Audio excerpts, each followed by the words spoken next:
So I think the struggle has always been between what my expectations are and what God's promises are. No matter what, even if it hurts, He will work it out for His good.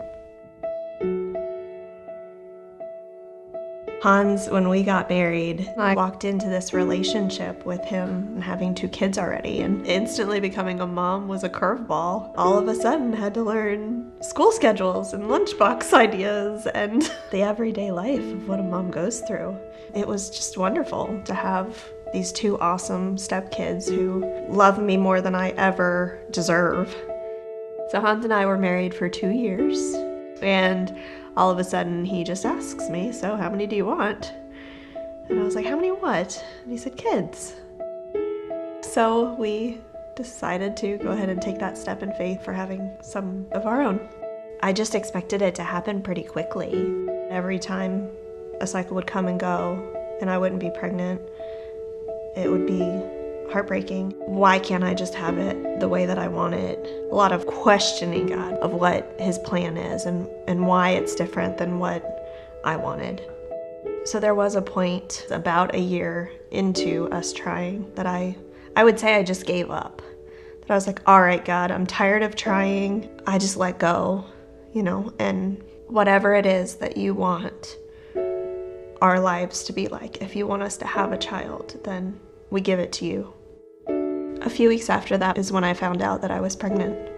I was just embracing being a first-time pregnant mom and all the craziness that comes along with it. So August 1st, 2016, I was about 14 weeks along. The kids and I go to the midwife office to hear the baby's heartbeat. Go through all the normal procedures. We got to see the baby together, the 3 of us, for the first time. And there was no heartbeat. That was the beginning of our journey of loss. And I started questioning God and asking Him why. Why'd you take my first? Why did you wait till 14 weeks? Why didn't my body recognize that the baby wasn't okay? Why us? I think when any woman experiences a loss of a child, they immediately think that they're broken, that something they did or didn't do caused that to happen. So I just kind of kept it to myself. As I worked through that mourning and grieving process, I realized how many women struggle through exactly what I was going through, if not harder things. They just reassured me, you can't take responsibility for this, that, God is ultimately the one in control. And, if it was His will that this child be taken away at this point, then it's not anyone's fault.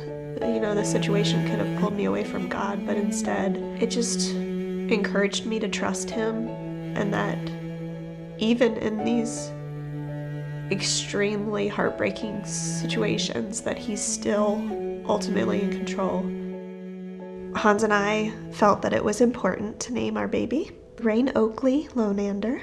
The loss of Rain was something that really built our marriage and made it stronger, which I'm so thankful for.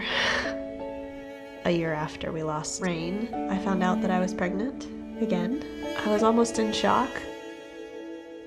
This pregnancy is showing me to live life with an open hand and let God's will, His will, not mine, lead my life. Even though it's a struggle, trusting that this baby will be okay, the ultimate thing is that it's going to play out the way that He wants it to, no matter what. Even if it hurts, it's going to be what's right for me, for my family, and for Him. He will work out whatever the scenario is for His good.